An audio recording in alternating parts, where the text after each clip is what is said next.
Well, good evening, everyone. And again, thanks so much for joining us this evening. I know Roxanne and I have been excited about this show for weeks now, once we started scheduling it with our dear friend Tim Tassopoulos. But before I kind of just reintroduce him to all of you, I do want to just take this opportunity to thank you for being part of our show and listening to our show and really growing in your walk of faith. That's what our hope is as priests and psychologists, is to really try to lead you, to guide you with some practical ways that you can apply your faith every day. And so thanks so much for joining us.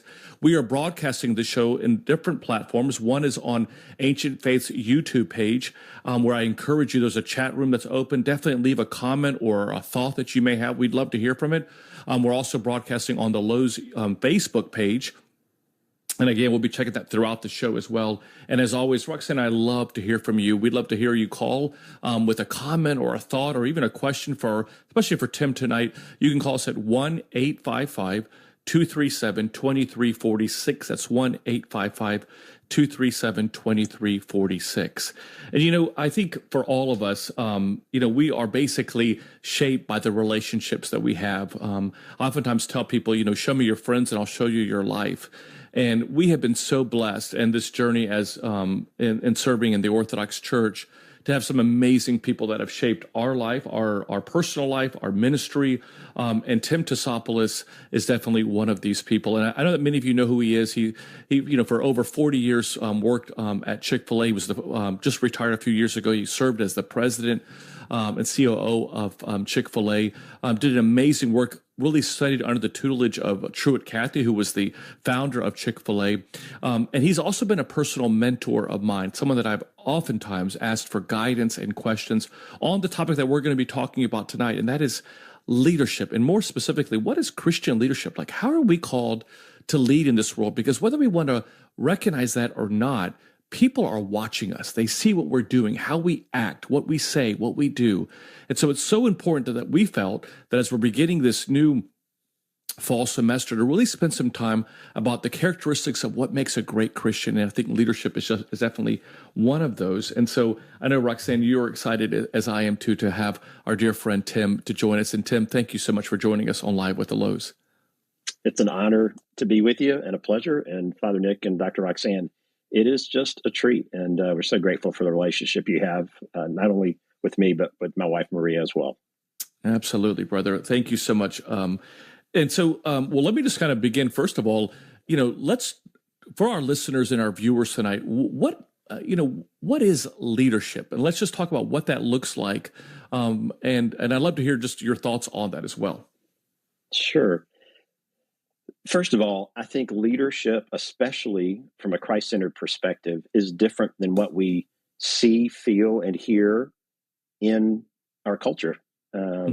So often people have the common misperception that leadership is status, title, position, power, control. Those things all exist, but that's not synonymous with leadership. Leadership is actually a choice, and it's a choice that any of us make. It's not a position, it's a choice that we make. And the way I think about it is to choose to intentionally influence, and to intentionally influence for good. And I use those words very selectively. When I think of leadership, I do think about this intentionality, the idea of a purpose, a goal, or in Greek, as we say, a telos, where there's an objective, and then it's our commitment to influence others, not to control, but to influence, but all directed towards a positive outcome for the organization, the parish, the ministry, the family, or the other individual. And so it's a choice. I would also say leadership is an opportunity. We all have these circumstances where there's challenges, there's opportunities, but it's an opportunity for us to step into that leadership opportunity. And then the last thing I'd say is, and I have a pastor friend here in Atlanta who uses this quote that I really like, that leadership is a stewardship. It's temporary, and we're held accountable. It is a gift that we're given, whether, again, it be a challenge or an opportunity to steward, to do it for God's glory and for the impact of others. So it's very easy for all of us, no matter how long we've been on a leadership journey, to fall into the trap of the status, title, or position misperception. but that's not really the key. It is about the choice, the opportunity, and the stewardship. I love that. That's just so beautiful. I mean, I love what you're describing, not so much this sort of, idea of dominance, the sort of power above, but more the force beside, the sort of influence. And I can't help but think, as a leader, how much a leader in this situation through this framework would have to let go of the need to control, the outcome. That so often the power above becomes that way because they're trying to control the value that you're taking on from us, that you must do it a certain way, and sort of, that struggle of trying to exert that influence and control the outcome of that influence sort of, I think, can sometimes get in the way of effective leadership. What are your thoughts on that? Absolutely. Well, I think it does start, as we see in Scripture, the idea that Christ came not to be served, but to serve. And that is the model for all of us, that we need to think about our leadership as an opportunity to serve others, not to control others. And not controlling others doesn't mean we don't have high expectations. And whether it's in a ministry setting or a family setting or a business setting, high expectations are very powerful, but they should be high expectations, not from a control standpoint, but what's the ideal that we're in pursuit of? What's the better future we're trying to create? And what's really the opportunity for all of us to be the best version of ourselves? So it is a very different mindset when you're in this premise of servant leadership. But it actually is, I think, the right model for us to not only follow, but apply. In your work, over 40 years at Chick-fil-A, and many people would argue that Chick-fil-A, their system of just leadership within the system, was really formulated by Truett Cathy.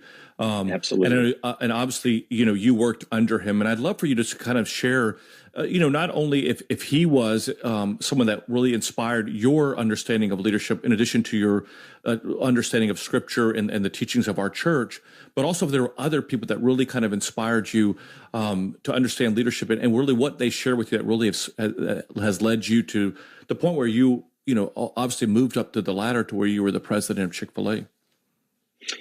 So I'll actually reference Truett, and I'll also reference another significant influence on me at Chick-fil-A was my owner-operator. When I started as a 17-year-old high school student, I started working as an hourly restaurant team member, and it was towards the end of my senior year, and I was trying to actually make some money beyond cutting grass and cleaning gutters.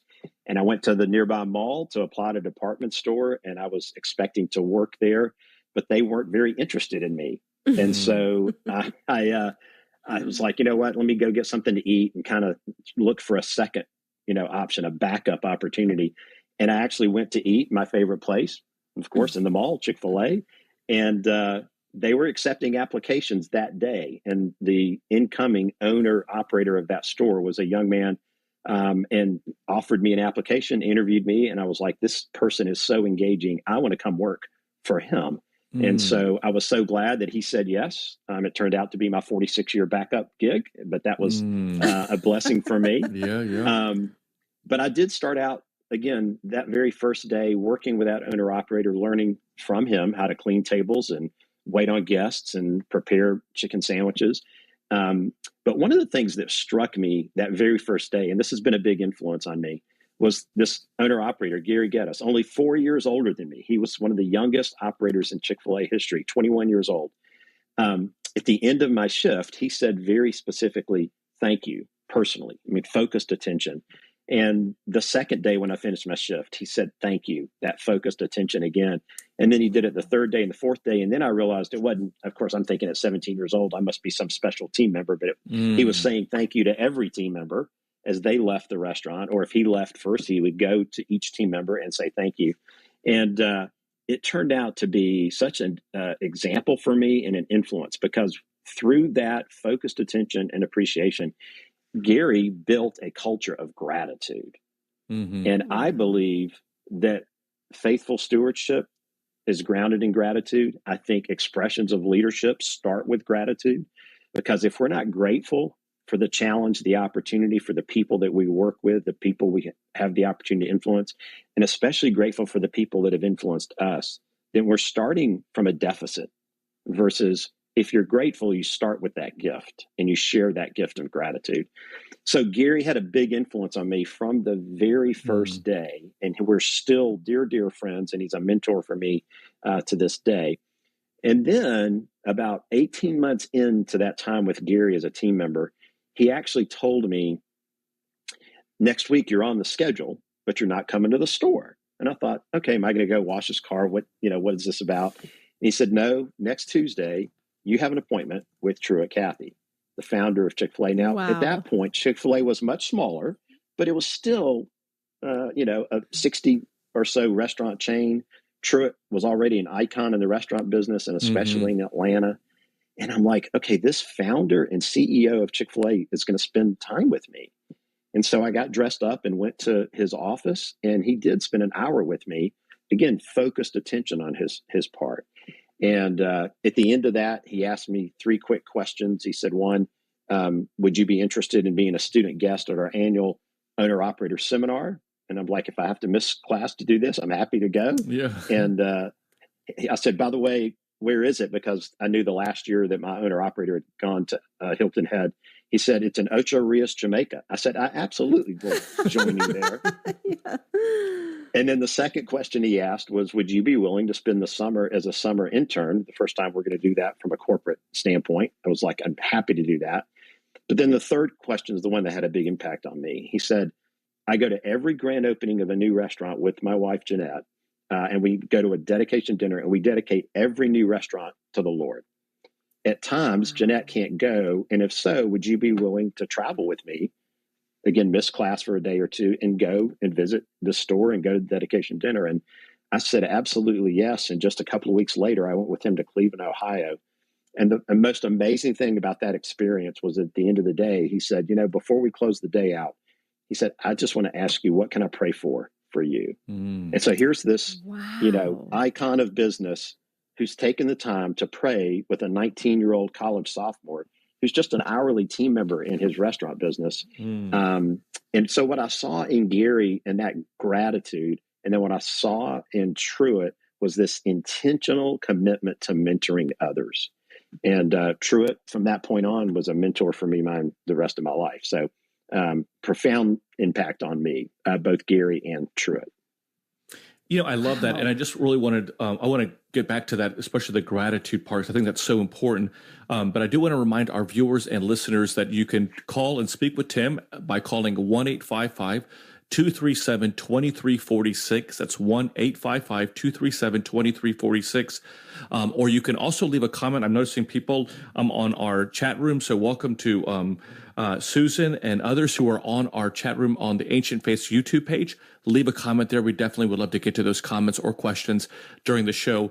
I think, Tim, one of the things that we see in our society right now is sometimes it's the withholding of gratitude, where you sometimes can run the risk of, if I'm too grateful, then they may become lazy, or they may not work as hard. So I need to kind of withhold that so that they work harder.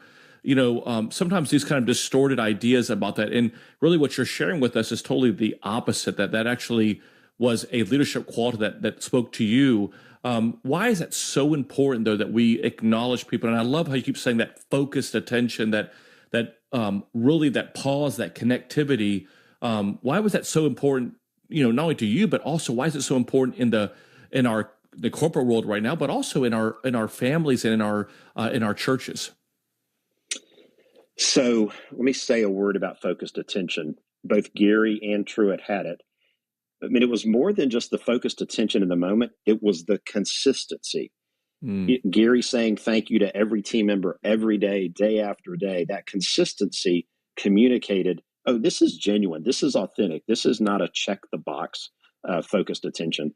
And then Truett Cathy also, again, had been with Truett in every imaginable situation from a business standpoint, in church and in community and other settings. And he was consistent. And every person that Truett was with, when you were in front of Truett, you were the most important person in the room. And so that consistency of focused attention, I think, reflects people's heart. And we saw that in Gary and saw that in Truett. I would also say that gratitude is the foundation for faithful stewardship. We can't be a good steward if we're not grateful for the gifts that we're given, whether the gift is a challenge, an opportunity, a blessing, whatever it is. Then we want to be grateful for that gift, and then we want to grow that gift. And then when we grow that gift, we can be generous with that gift. And so that premise of faithful stewardship, starting with gratitude, I think is just invaluable. I will also say this, we can share the spirit of gratitude, and it makes a difference. So after I spent that time with Gary, of course, that impacted me about gratitude. And so over time, in my role at Chick-fil-A Incorporated, I visited restaurants, week after week, 10, 8, 12, 14 restaurants in a week, every week for year after year after year. And one of my commitments was at every restaurant, when I went and met with the operator, that I went and met every single team member and told them thank you. And it was intentional on my part, again, not as a check the box, but I wanted that team member to know that I was grateful. I had that experience as an hourly team member, that I was grateful for the contribution they were making to their operator's business and to overall Chick-fil-A. And, to me, my sense is it meant a lot to them, but I know it meant a lot to me that I had the opportunity to express that gratitude to them. What's so interesting, when you build the sort of foundation of gratitude, it sort of builds this connection that I would imagine, makes you want to please, the ideas and of the leaders around you. But I think the other piece that I'm hearing you speak about, which is so interesting, because you always think of someone in leadership as prioritizing the needs of the corporation, prioritizing the needs of, the bottom line, prioritizing the needs of the restaurant, but it sounded like, true, it was also prioritizing the needs of individuals. I mean, to ask you, what can I pray for you? Like, he was prioritizing, he wasn't just teaching you about the needs of the restaurant, he was seeing your needs. How Absolutely. important is that piece? It's just invaluable. And here's something to think about. Your guest, your parishioner, your customer will never be treated better than how you treat the staff member that's serving them. When you invest in that partner, that team member, that colleague, when they feel cared for, they'll care for others. And to say, okay, we want this business to be excellent, and we're going to do it by saying, we're going to just be so demanding of you and controlling of you for you to actually serve that guest authentically, it's going to backfire. And so when you really genuinely care for others, that's how you're going to see the most impact on that, again, ministry, school, team. And again, it's not a lack of high expectations. That is just a misconception. High expectations are when you establish for yourself that you want to set a high standard and you want to lead by example, and you believe enough in that other individual that you say, I believe you can meet this incredibly high standard, and I'll do everything I can to help you get there. And so it is a different way to lead from what is so common. Again, in our common culture today, with the attention is on how many likes you get, what your status is, what kind of car do you drive? Again, those things are status and title and position, but that's not leadership. I mean, Tim, Chick-fil-A also, I'm just looking at every employee seems to take on the values of that company. And Nick, we talk about this all the time, that we've never been to a Chick-fil-A where it didn't appear as though the staff member was truly happy to be serving us, truly wanting to see us happy, caring for the needs of us who were standing, standing right in front of them. And it seemed as though they all sort of had this collective, emotional climate of goodness and joy and servitude. And, I think about that, how does Chick-fil-A do that?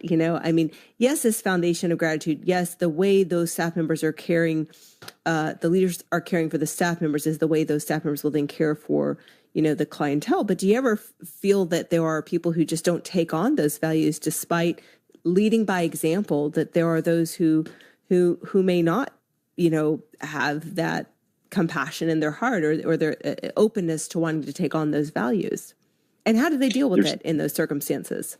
Yeah, there's no question that there are team members that don't come with that natural orientation. We do everything we can to help them from a selection and an orientation standpoint, and even a training standpoint. But you can't hesitate to give someone feedback if that person is not serving another appropriately or authentically, to give them feedback. But again, you're giving them feedback to help them improve versus starting from the premise of, I'm going to tell you what you're doing wrong.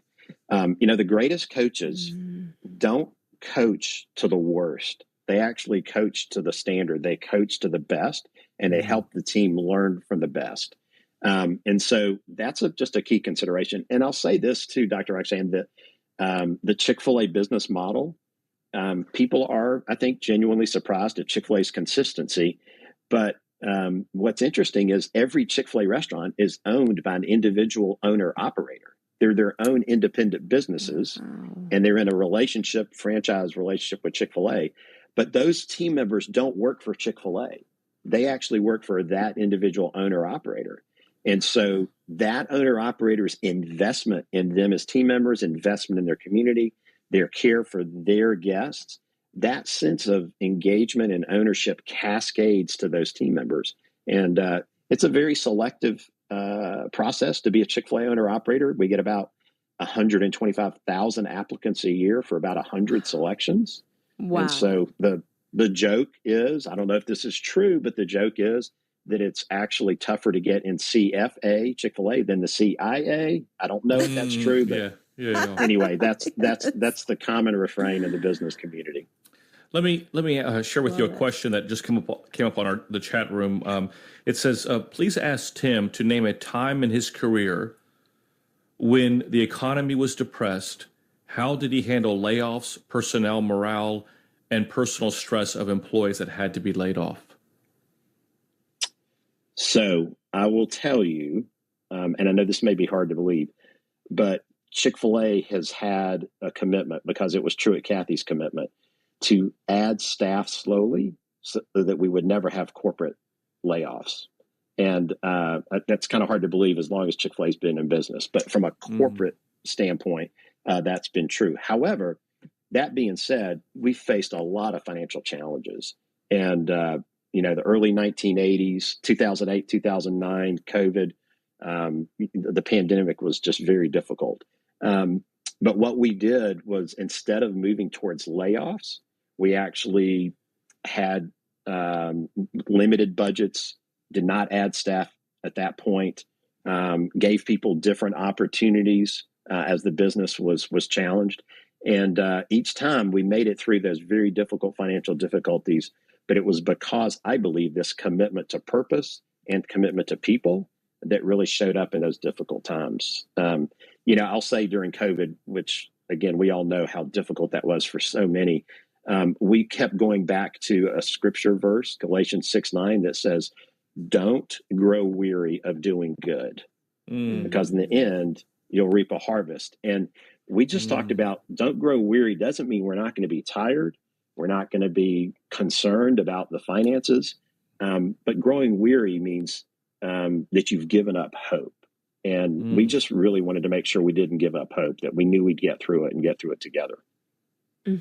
Let me ask you this. Just to kind of, I love what you're sharing, and I just kind of wanted to even get like a little bit more practical. If you're dealing with an employee that may not have the skill set, at least initially, to kind of follow through with the culture that you're trying to create within a company or within a church, I'm a firm believer that a church is obviously it's led by its priest, but the way the priest goes is the way oftentimes the culture of the parish oftentimes will model that of the priest, sometimes for the good or for the not so good.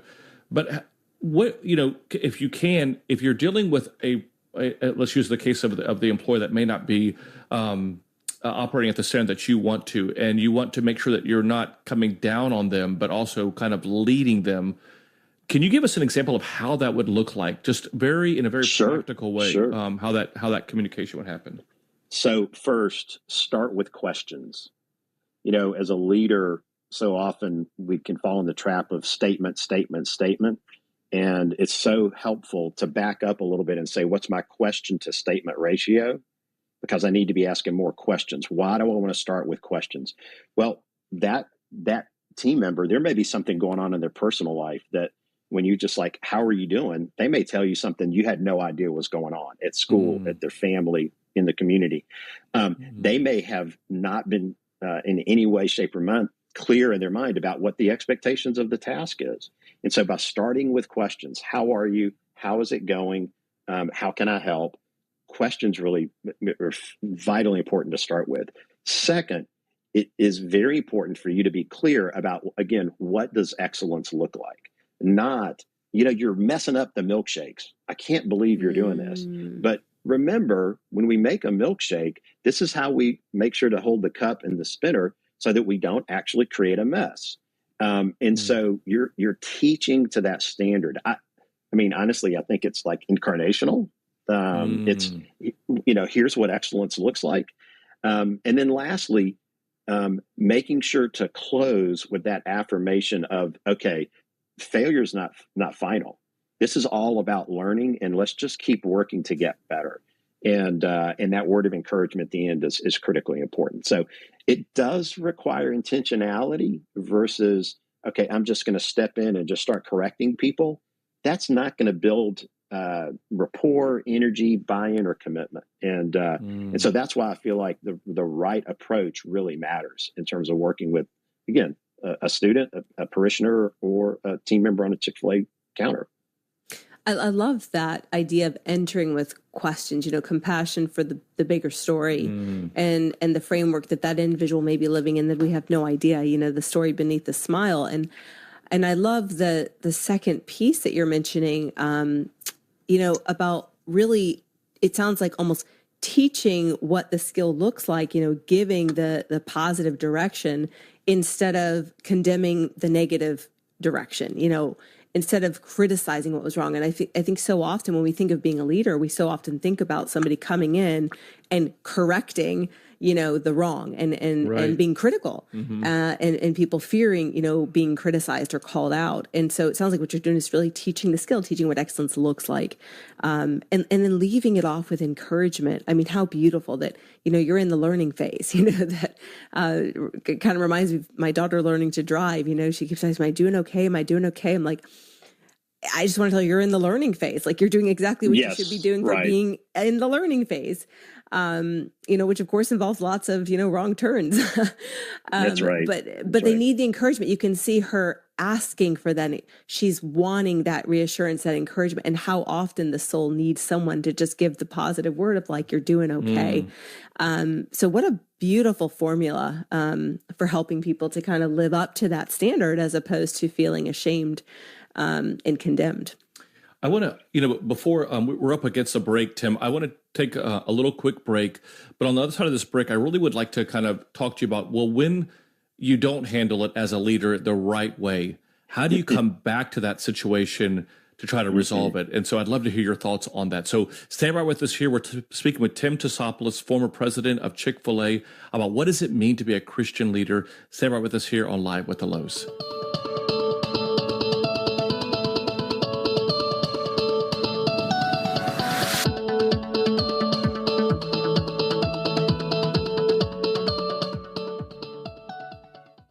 Are you struggling in your walk with Christ? Do you want to rediscover your reason for living, the person you were created to be? Renewing You, a priest, a psychologist, and a plan gives you the keys to unlock areas of your life that hold you back from fully experiencing the renewal and transformation God has in mind for you. Co-authored by a priest and a psychologist, Father Nicholas and Dr. Roxanne Lowe, Renewing You combines principles of spiritual growth with psychological tools to help you become your best self, fully connected with God's purpose for you. To purchase this book, please go to store.ancientfaith.com. That's store.ancientfaith.com.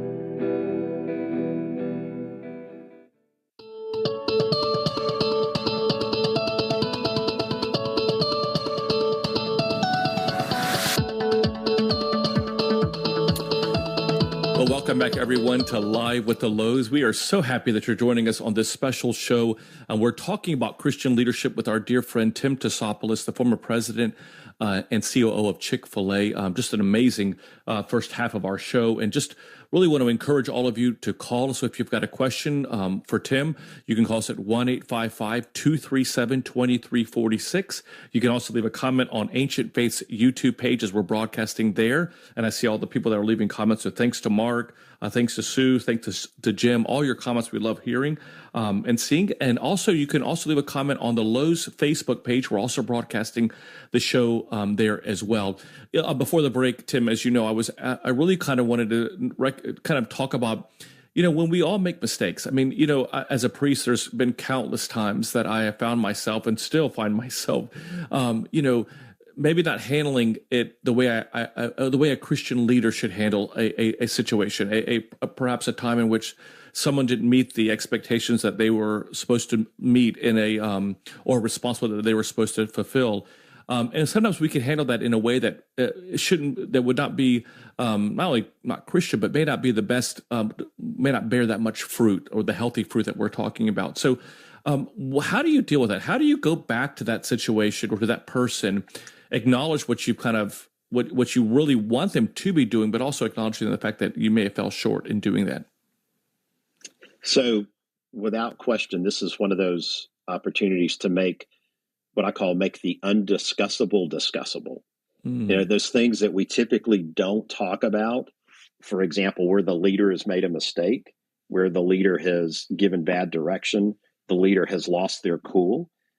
So often it's like, you know what, I'm just going to ignore that and move on. And that's not the way to do it. It's like, let's get back into this discussion. And that vulnerability is dramatically important. And the leader needs to go first, actually, in that situation. I'll tell you about a specific relationship, and it has a lot to do with exactly this premise of like when the relationship's not what it needs to be. When I was earlier in my career and I was gaining more and more responsibility, I was asked to serve on the executive committee, Chick-fil-A senior leadership team. And I was about 10 years younger than the peer group in that executive committee. I'd worked with most of these individuals, but there was one individual who was our CFO who I'd not worked closely with. And we had very different backgrounds and orientations. And we just developed a conflict between us. He thought that I was a threat, I guess, to him. And I did not like his style. I felt like, in my opinion, he rushed to judgment. And as I tell you this story, by the way, he and I have openly said we should be comfortable telling this story, and we are. So my friend was turning out to be a very difficult colleague for me. And so it was escalating, and we realized at some point, okay, this is not good for the business to have two of the senior leaders who just could not get along. And so we actually said, you know what, let's go travel together to a Chick-fil-A restaurant in a market in the mid-Atlantic states. And we'll just spend 2 days together visiting Chick-fil-A restaurants and force ourselves to begin to interact. And I distinctly remember packing my suitcase the night before the trip and telling Maria, I do not want to go on this trip. And I'm sure that my colleague was thinking the same thing, telling his spouse. But anyway, so we went and we were in the car in between stops of Chick-fil-A restaurants. And, as we began to actually learn a little bit more about each other personally, things started just to begin to open up a little bit. And as the trip went on, we didn't leave best buddies, I can tell you that, but we understood each other a little bit better and felt like we can work together for the sake of Chick-fil-A, even if we see this business really differently and actually don't really care that much for each other. But we needed to respect each other. And over the years, we actually still had a lot of challenge with each other, but really worked together on a lot of big issues. And what I learned was, one of the keys to building trust is to be careful about, and Dr. Rexan, I know heard this term, the fundamental attribution error.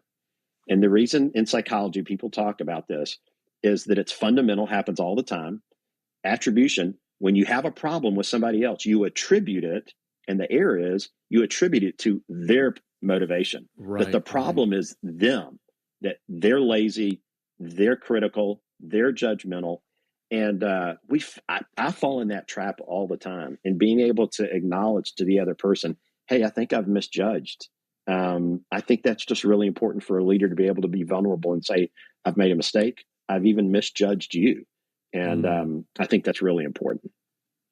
I love the vulnerability and transparency and, the humility that actually requires, in Christian leadership, to sort of have the humility to say, I may have misjudged, something. And I think it makes it sort of disarms people, when you're humble and you're vulnerable. I feel like people's defenses go away and then they can relax too, which is because they're oftentimes creating a narrative in their own mind about you correct, as well. Yeah. Correct. So it kind of like breaks through that, when you show them something so beautiful. But I have a question that came in on YouTube from Susan. She says, can you use leadership in finding resolution in arguments or difficult situations? How would you use leadership in finding resolutions in arguments, Tim? One of the keys to leadership in my mind is remembering first and foremost that you're responsible for you, your mindset, your behavior, the language you use. And when you're in an argument, part of the responsibility from a leadership perspective is to remember the most important thing to control is actually me. Father Nick, I heard you just a couple of weeks ago talk about controlling our tongue in one of your sermons. That's so important that we do think about, okay, what do I need to bring to this situation and how do I need to control myself? And then again, in an argumentative situation, more questions than statements is vitally important. Try to see the other person's perspective. And again, I think that's a key component of leadership.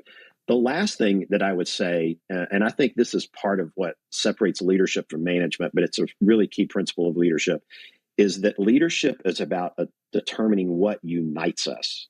It's about what is that common purpose, that shared vision, that higher calling that attracts us. I have a dear friend, Marcus Buckingham, who's a well-known business writer and kind of one of the developers of StrengthsFinder and Signature Strengths and the Strengths Revolution. But Marcus says leaders rally people to a better future. Rally people. It's inspiration, better future. How can tomorrow be better than today if we work together? And leadership is about unity. It's about what's common, what unites us. Now, I'll also say management's the inverse of that. Management's about turning one person's talent into performance. It's about what's unique about each one of us and how do we bring our uniqueness together in pursuit of this common purpose. I mean, that's what a great marriage is all about, is not trying to change the other person, but how do we take our uniqueness and complement each other in pursuit of this higher calling of, building a family and doing it ultimately for the glory of God. I'm thinking, just as you're sharing this, that I'm sure people are, thinking about what does it mean in a marriage, when you're having, and you highlighted this a little bit earlier, but, when you have a situation where in many ways, we share this in our Orthodox weddings where we're both wearing, where the husband and wife are wearing crowns over their head and they become the king and queen of their homes. And I know in our marriage, there's many, many times where Roxanne is leading me because I need that leadership and also, and vice versa. But, when you are in a relationship where sometimes there's just, to use the old adage, there's just so much water under the bridge where it's just kind of hard. How would you tell people like that are tuning in now that maybe already have established a rapport with someone, whether it be in their marriage, whether it be at work, in which they have, almost created a culture that is really different than what we're talking about tonight? How do you kind of start that back up or find a way to kind of restart that in a healthy way in this relationship? Do you have any kind of guidance on that? So I would say start with committing the time to be together, that even if you don't have an agenda, but let's just commit to spend more time together. Again, I go back to the story that I shared about the colleague that we really struggled, but we actually said, you know what, let's spend some time together. And you're hopeful that will begin to open up that relationship. So that's first and foremost. The second is, I do think it's important to acknowledge the other person and your own uniqueness and individuality and goals and objectives, and not assume the other person's goals or objectives. And you've got to really listen to that. And then the last thing I would say is, I really do think there is an underappreciation in our culture today for kindness. And kindness does not mean just being nice. Kindness is when you behave in a way that really does illustrate and exemplify that you actually do care genuinely about the other person. And those small kindnesses can go a long, long way, I think, to restoring relationships when they're difficult. So again, I'm not an expert on this. You guys have so much more experience than I do, but I have seen that time together, that appreciation of difference and that kindness, I think, can go a long way.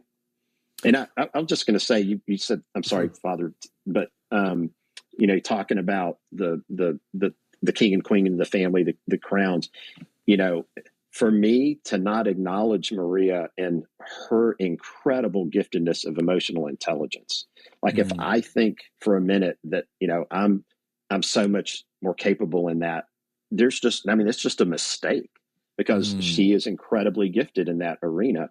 And I've learned so much about leadership by listening to Maria and really getting coached about, okay, what does good emotional intelligence say in this situation?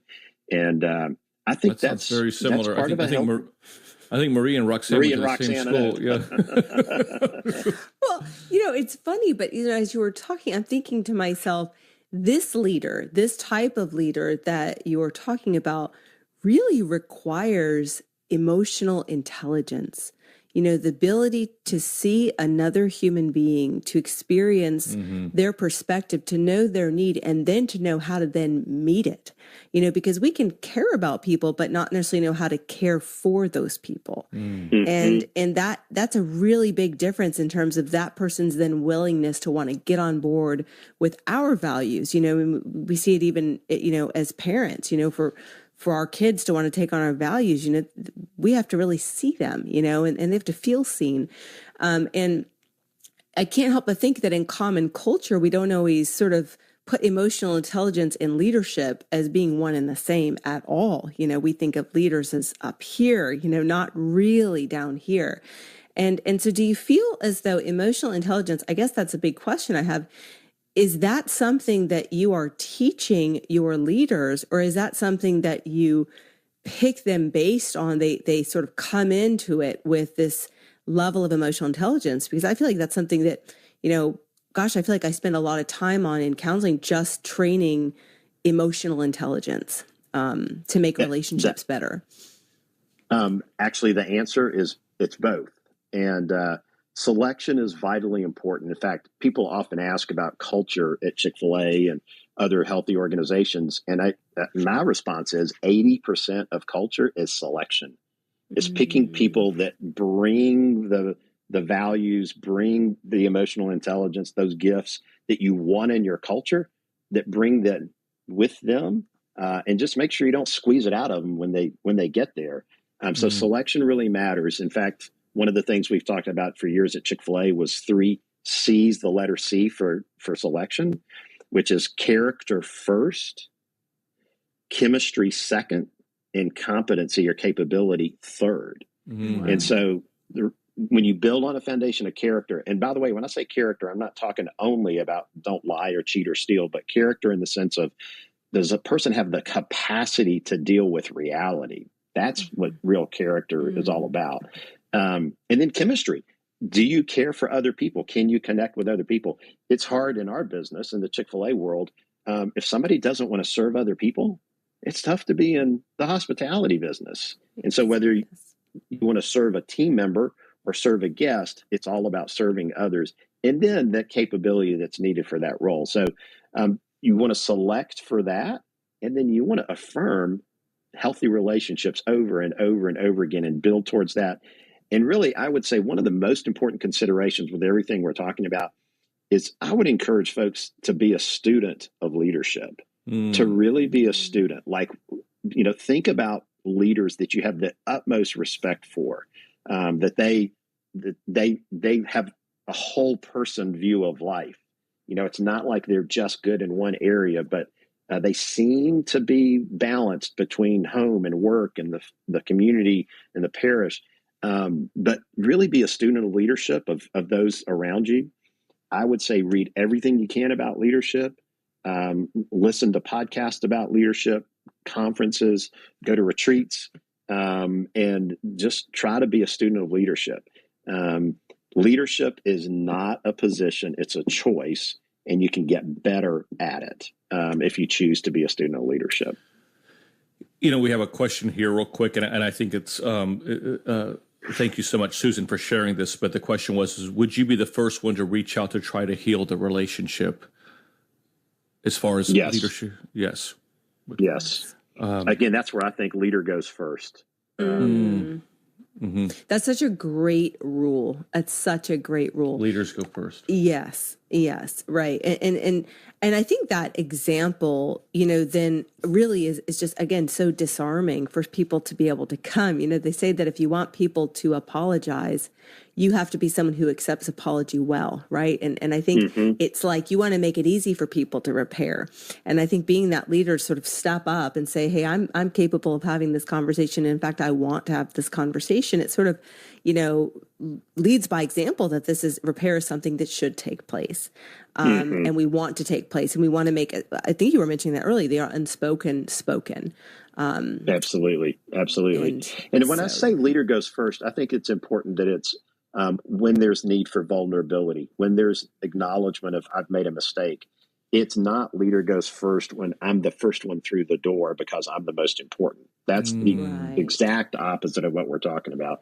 Great leadership book, a gentleman named Simon Sinek called Leaders Eat Last. And it's based on, military officers that when troops or sailors are, in deployment, that the officers wait to eat after the soldiers or the sailors do. And I think that's just a vivid example of the right orientation towards the leadership responsibility. Tim, let me ask you this, and I'm sure that this, obviously your faith has shaped you in addition to what you've, the over 46 years that you were at Chick-fil-A. I really want to kind of dig into this, you serve on countless boards, you serve in areas of our church and in civil society. When you are entering an organization that may not have the most healthy ways of leadership, when you don't see the leaders at the top maybe acting similar to what you saw with Truett Cathy and others, or if there's someone that may be tuning in tonight that works at a place where it is all about the bottom line and there's not really an opportunity to be grateful or to have that focused attention as we were talking about earlier. I mean, what do you say, or how do you navigate through that, or what kind of words of guidance would you share with them? So I'm going to tell you about a message that a colleague of mine at Chick-fil-A gave when he talked about the 3 buckets. And these 3 buckets help a person discern how am I going to operate in that setting. And the first bucket is, what do you control? The second bucket is, what can I influence? It's not in my control, but I can influence. And the third bucket is, what's out of my control. What's really important when you enter into an organization that is not the kind of leadership model that we're talking about, it doesn't have a servant leadership culture. You got to really focus on the bucket you can control. My own language, my own behavior, how respectful I'm going to be of everyone in the organization, even if disrespect is all throughout the organization. I'm going to focus what I can control. And then you look for the opportunity for influence. And maybe that opportunity for influence could be going to somebody who actually does not lead well and say, hey, can I help you with this? And that by offering to help, you might actually influence them a little bit. And then things you can't control. There may be so many leaders in that culture that are so challenged and not like the kind of leadership mindset we're talking about. And it's like, I can't impact all of them at one time. And so I'm not even going to try. That's out of my control. Focus on what you can control, then step to what can I influence, and do not get trapped by the things that I can't control. And that's how I would approach that situation. Yeah. I love that. The idea of influence. We so often forget that we can influence greatly. Many people in circumstances in that way, and we forget that it's not just the leadership above that changes things. I think. Yeah, go ahead. Well, I was just going to say, it's so funny you talk about that influence, Dr. Roxanne.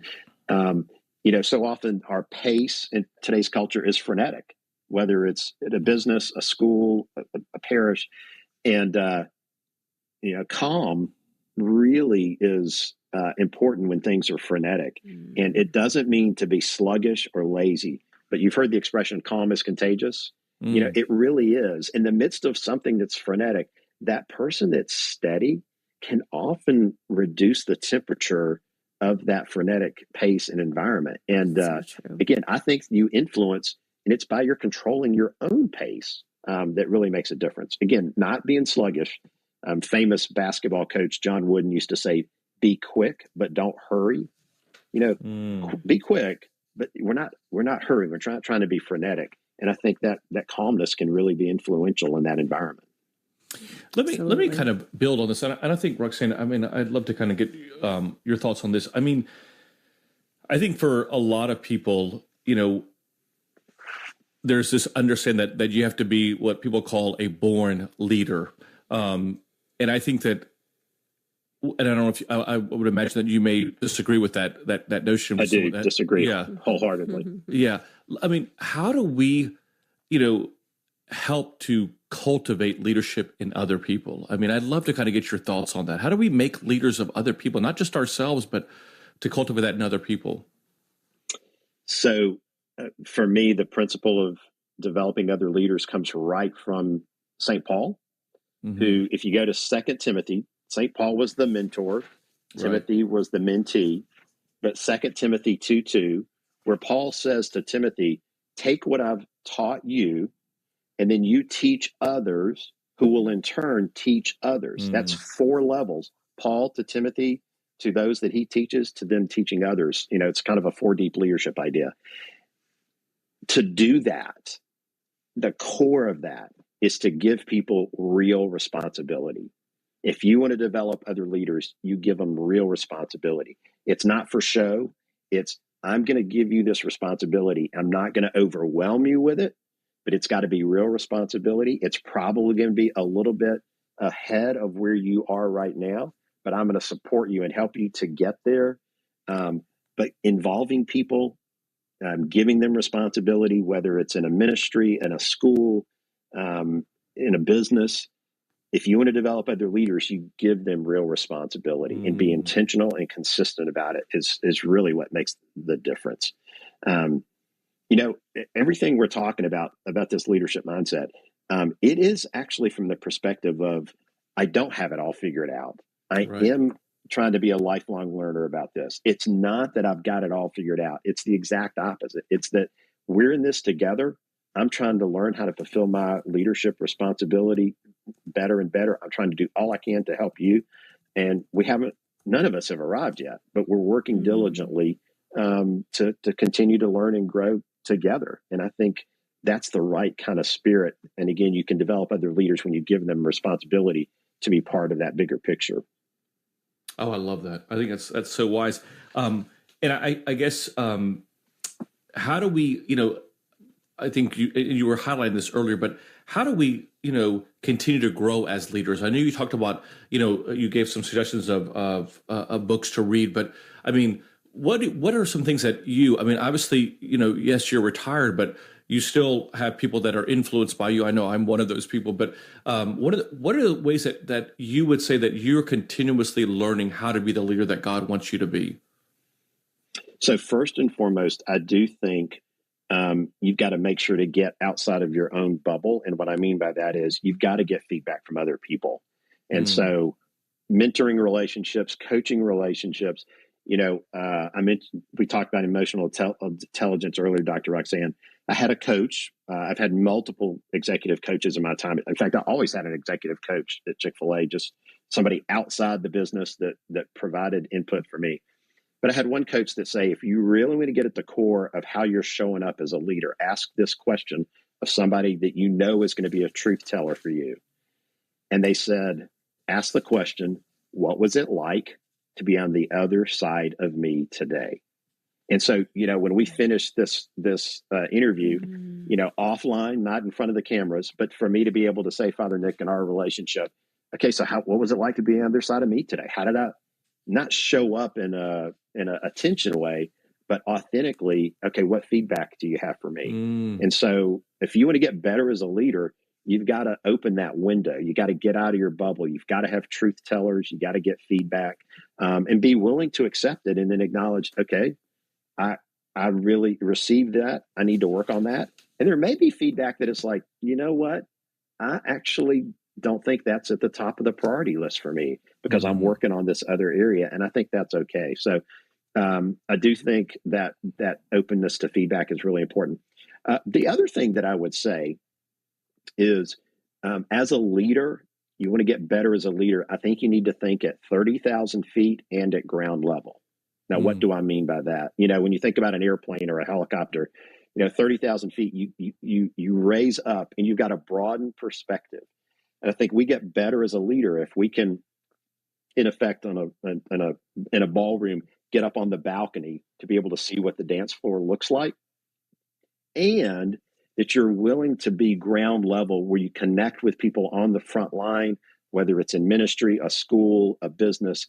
And for me, when I was visiting Chick-fil-A restaurants and talking to team members, asking that question, okay, what needs to get better? How can we support you more? Okay, what's a piece of equipment that needs to be addressed? I mean, that sort of ground level. And if you only are ground level, you're not going to fulfill that senior responsibility you need for the bigger picture. But if you only stay at 30,000 feet and you can't connect at ground level, you're going to lose a lot of not only information, but also inspiration. Because people on the front line, they need to know that you care about them, just as you do everyone throughout the organization. So I'd say be open to feedback, think 30,000 feet and ground level. And then the last thing I'd say is pray for God's wisdom, guidance, and direction for your leadership. And, take things in prayer, asking for wisdom and guidance. I can't tell you how many times during pandemic, just praying for wisdom and guidance and direction, whether it's financial issues or business issues, human resources issues. To me, that's just vitally important to pray and ask for God's wisdom and direction. I love what you're sharing, Tim. I love that we're making this a two-part. Yeah, and I love the fact that we're doing a two-part series on this, because there's just so much information that we're trying to impart on our listeners and viewers. And it kind of makes me think of this, of what one of the church fathers said. He said that, we should live in such a way that if the Bible was lost, that it could be rewritten by the way in which we live out our lives. That's and I awesome.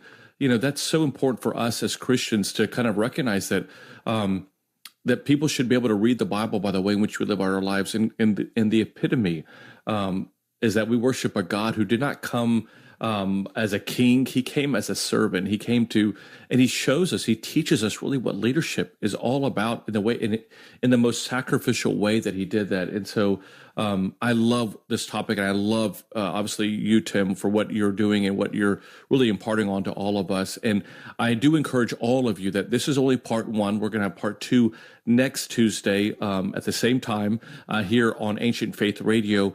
And I do want to finally, before we kind of close out the show, is to really just invite all of you, if you can right now, go to the Louhs YouTube page. It's the Louhs YouTube page, and subscribe to our page, because the way it kind of works with algorithms, especially on social media and on YouTube, is the more people are subscribing to a page as well as listening to the sermons or our downloaded podcast, the more that they'll be offered to other people. It'll come up on their feed for if they're searching a similar topic.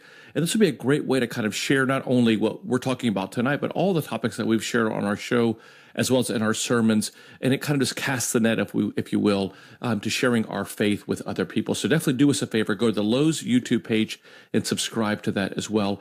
Tim, as always, my friend, I know that Roxanne and I love you and Maria obviously so much, and really just love your friendship, but also the way in which you're leading us as well through your great leadership style. Absolutely. So God bless you, and look forward to seeing and talking to you again next Tuesday here on Live with the Louhs. Looking forward to it. Looking forward to it. Thanks.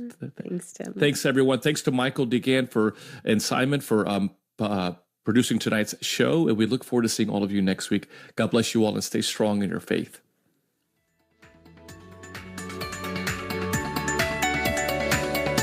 Father Nick and Dr. Roxanne are the authors of their books, Renewing You, a priest, a psychologist, and a plan, and 6 Hours, 7 Lessons, How Christ's Light Transcends Our Darkness, which can be purchased at store.ancientfaith.com. Their daily inspirational messages can be found at thelouhs.com/subscribe. Be sure also to search for The Louhs on Facebook, Twitter, Instagram, and YouTube.